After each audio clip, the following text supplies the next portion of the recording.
गजानन माधव मुक्तिबोध का काव्यांश नंबर 1 और काव्यांश नंबर 2 हमारा कंप्लीट हो चुका है। इसमें क्या था कि कवि क्या करता है, कवि जो है गजानन माधव मुक्तिबोध है, उन्होंने आत्मकथा लिखी है। उनका जो एक प्रिय है, वो प्रिय कैसा है, वो प्रिय जो है उस प्रिय को उन्होंने सामने नहीं लाया है, वो प्रिय यहाँ पर छुपा हुआ है। वो प्रिय उनकी माता भी हो सकती है, वो प्रिय उनकी प्रेयसी भी हो सकती है, वो प्रिय उनकी और कोई भी सगे संबंधी हो सकते हैं, जिसका आच्छादन कवि के ऊपर है। कवि बिना उसकी सहायता के कुछ नहीं कर पाता है। यहाँ पर कवि कहता है कि मैं अपने आप को अब असहाय समझने लगा हूँ और असहाय मैं अब ये जो अपने प्रिय है इसके आच्छादन से बाहर निकलना चाहता हूँ, अब एक सार्थक जीवन जीना चाहता हूँ, लेकिन कवि इसमें भी असमर्थ है। कवि कह रहा है अगर मैं ऐसा करता भी हूँ तो उसमें भी मुझे अपने प्रिय का ही साथ चाहिए होगा और मैं उसी के साथ के बलबूते पर ये काम कर पाऊंगा और वहां भी मेरे को उसका साथ चाहिए होगा, तो किसी भी रूप में मैं इससे बाहर नहीं निकल पा रहा हूँ।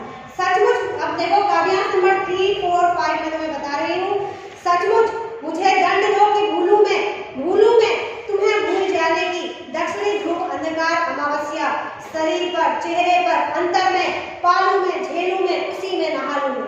अब क्या यहाँ पर कवि कह रहा है, देखो प्रिय की आत्मीयता एवं पूर्ण समर्पित कोमल भावनाओं से वह इतना विह्वल है कि स्वयं को उसका उचित पात्र वह नहीं समझ रहा है। तो कवि यहाँ कहना चाह रहा है कि वह अपने प्रिय से दंड पाना चाहता है। क्या सचमुच मुझे दंड दो कि भूलूं मैं तुम्हें भूल जाने की दक्षिणी ध्रुव अंधकार अमावस्या की। अब क्या कह रहा है, देखो मैं दंड पाना चाहता हूँ उसे भूल जाने का, अपने प्रिय से मैं दंड पाना चाहता हूँ कि मैं उसे भूल जाना चाहता हूँ। वह स्वयं को उस सघन अमावस्या के अंधकार में ले जाना चाहता है जो दक्षिणी ध्रुव पर उपस्थित है, अर्थात वह लंबे समय तक स्वयं को घनघोर अंधकार में ले जाना चाहता है।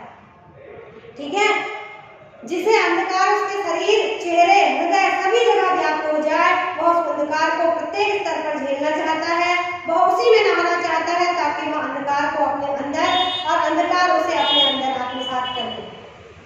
वह कोई ऐसे गुप्त स्थान में जाना चाहता है, वह जीवन की सच्चाई से दूर होना चाहता है। ठीक है, एक अंधकार में माहौल में जाना चाहता है जहाँ उसके साथ कोई ना हो, जहाँ उसको हेल्प करने वाला व्यक्ति कोई ना हो, जहाँ वो जीवन को खुद के अनुभव से जिए, जहाँ वो अपने सारे कार्य खुद करना चाहता है। ठीक है, तो इन पंक्तियों के माध्यम से कवि अपनी ग्लानि को व्यक्त करना चाहता है।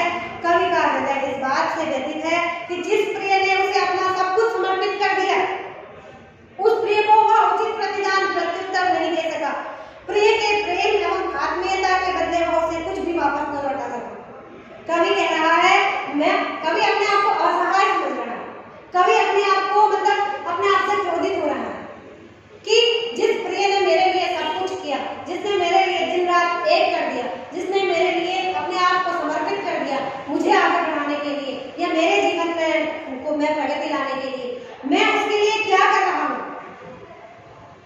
मैं पूरी तरह से उसके आच्छादन में हूँ।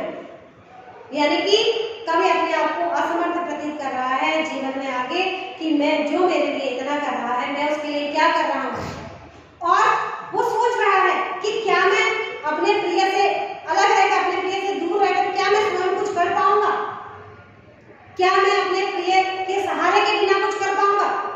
अब यहाँ कवि को आत्मग्लानि भी हो रही, अब इसके लिए वो कह रहा है कि मुझे अपने प्रिय को भूलना पड़ेगा, उससे दूर होना पड़ेगा। एक अंधकारमय जीवन को वो जीना चाह रहा है इससे दूर होने के लिए, लेकिन इसमें भी वो अपनी असमर्थता ही प्रकट करता है अंत में। तो इसलिए कि तुमसे ही परिवेष्टित आच्छादित रहने का रमणीय यह उजेला अब सहा नहीं जाता ममता के बादल की मंडराती कोमलता। यहाँ ममता के बादल की कोमलता है तो माँ भी प्रतीत हो रही है। ठीक है, भीतर पिराती है, कमजोर और अक्षम अब हो गई है आत्मा, यह छटपटाती छाती को भवितव्यता डराती है, बहलाती सहलाती आत्मीयता बर्दाश्त नहीं होती, बहलाती सहलाती आत्मीयता अब बर्दाश्त नहीं होती। तो कवि प्रस्तुत पंक्तियों के माध्यम से कवि कहना चाहता है कि उसका जीवन पूरी तरह अपने प्रिय से चारों ओर से आच्छादित है। अब एक होता है ना कि अगर हम माँ के रूप में अगर हम यहाँ पर बेटा अगर बड़ा होता है तो वो कब तक अपनी माँ की छाँव में रहेगा, वो उसको एक बार एक एज में अगर उसको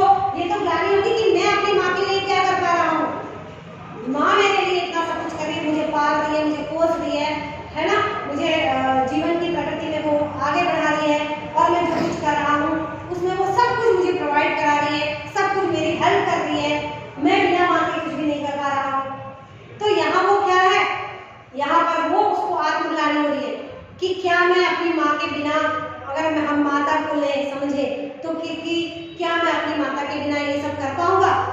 अब उसको ऐसा लग रहा है कि माँ के प्रेम ने, माँ के सहारे ने मुझे, मैं इतना इसका आदी हो गया हूँ कि अब क्या मैं खुद उसके लिए क्या कर रहा हूँ। ठीक है, तो देखो, तो कवि कहना चाहता है कि इसके चारों तरफ उसके प्रिय की आत्मीयता, उसकी कोमलता, उसका स्नेह, उसका प्रेम व्याप्त है, जिसके कारण उसके चारों ओर एक मनोरम उजाला सा छा गया है।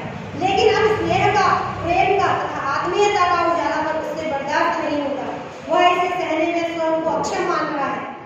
उसके प्रिय की कोमल भावनाएं ममता का बादल बनकर उसके भीतर मंडराती हैं। इस अथाह स्नेह, प्रेम, ममता, कोमलता, आत्मीयता आदि के कारण उसका अंतर्मन, उसकी आत्मा कमजोर हो गई है। अब वह कठोरता एवं कठिनाई को सहन करने में अक्षम है। कवि की छाती वह कठोरता एवं कठिनाई को सहन करने में अक्षम है।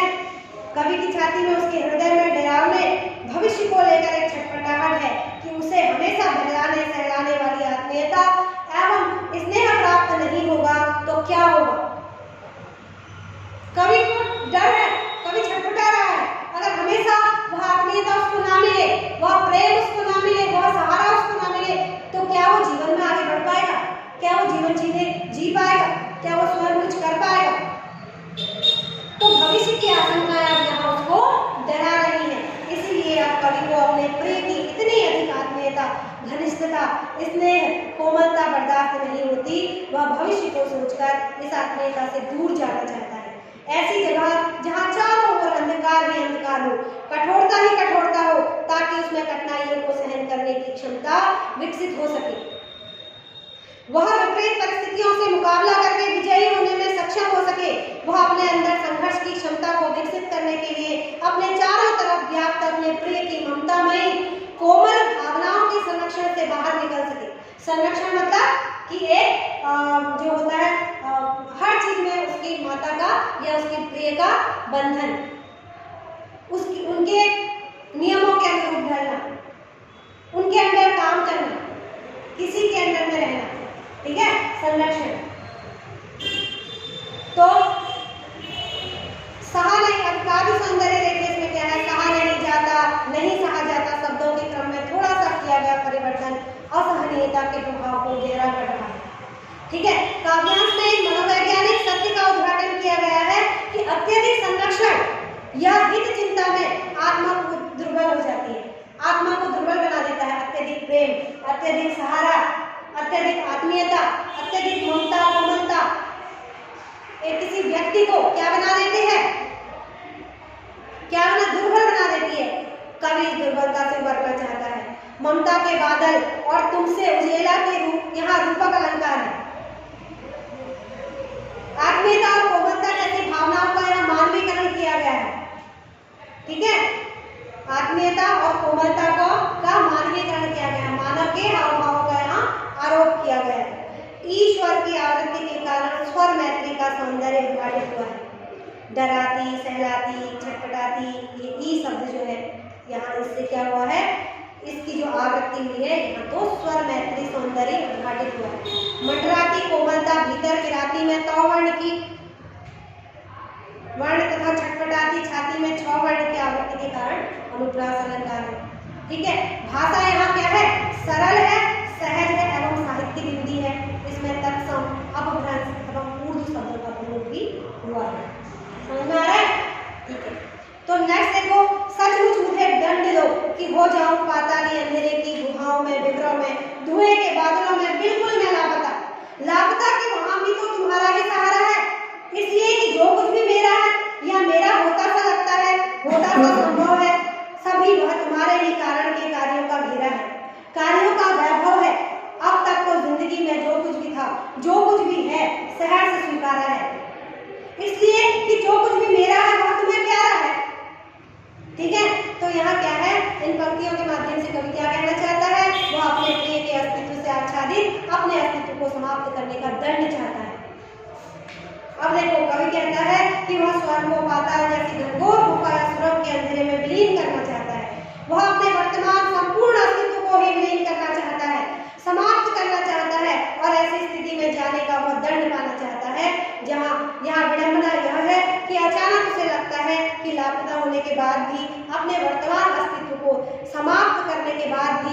अपने प्रिय के सहारे ही तो बचेगा, उसकी यादों के सहारे बचेगा, या उसके संरक्षण के सहारे ही वो आज बचेगा। अगर उसने नहीं पाला पोसा होता, अगर उसने नहीं संरक्षण दिया होता, अगर उसने प्रेम नहीं दिया होता, तो आज यहाँ कैसे बचता। वहां भी उसको वो उथल पुथल है दिमाग में, उसके सहारे ही तो रहेगा, क्योंकि वह स्थिति भी उसके प्रिय के कारण ही उपस्थित होगी। कवि को सभी कार्यों का कारण उसकी प्रिय ही है, ऐसा लग रहा है। ठीक है, तो कवि के कार्यों के वैभव का कारण भी उसकी प्रिय ही है, इसलिए उसके अस्तित्व को समाप्त होने या उसके विलीन होने का कारण भी उसकी प्रिय ही होगी। अर्थात प्रिय के अस्तित्व से भिन्न कवि के अस्तित्व का कोई अर्थ नहीं है, कोई महत्व नहीं है।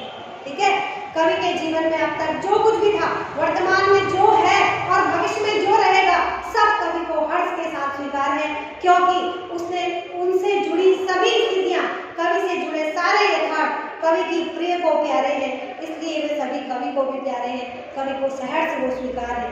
तो प्रस्तुत पंक्तियों में कवि अपनी प्रिय के साथ गहरी आत्मीयता, घनिष्ठता एवं प्रेम प्रदर्शित करता है और कवि की जीवन से जुड़ी सभी वास्तविकता प्रिय को प्यारी होने के कारण कवि को भी वह सहर्ष स्वीकार है, क्योंकि उनसे कवि के प्रिय की संवेदनाएं जुड़ी हैं। तो यहाँ काव्य सौंदर्य क्या है, देखिए, प्रिय के प्रति अनन्य प्रेम और गहराई यहाँ अभिव्यक्त हुई है। कवि अपने प्रिय के प्रति इतना समर्पित है, निष्ठावान एवं मुग्ध है कि वह उसके उपकार या कृतज्ञता के क्षेत्र से दूर जाने के बावजूद स्वयं को उसके प्रति कृतज्ञ मानता है। तो कवि का प्रिय अज्ञात होने के बावजूद कवि के संपूर्ण व्यक्तित्व का निर्माता एवं प्रेरक है। धारा प्रवाह शैली के कारण अल्प विरामों या वाक्यांशों की एक श्रृंखला सी बनती चली गई है। अंधेरे की सघनता को दिखाने के लिए कवि ने अंधेरे के कई परतें दिखाई है। ठीक है, संस्कृत शब्दों जिंदगी, प्यारा जैसे लोक प्रचलित शब्द यहाँ सुंदर ढंग से प्रयुक्त हुए हैं। होता सा पद प्रयुक्त होने से काव्यांश में उपमा अलंकार मौजूद है। जहाँ भी सा आएगा, इस सा, उस सा, होता सा, इसके जैसा, उसके जैसा, जिसका सा, रूप सा, सौंदर्य सा, जहाँ भी सा आता है वहाँ उपमा अलंकार होता है, क्योंकि समान प्रवृत्ति होती है वहाँ पर। तो सहर्ष स्वीकारा में सौवर्ण तथा कारण के कार्यों में कौवर्ण की आवृत्ति होने के साथ यहाँ पर अनुप्रास अलंकार भी है।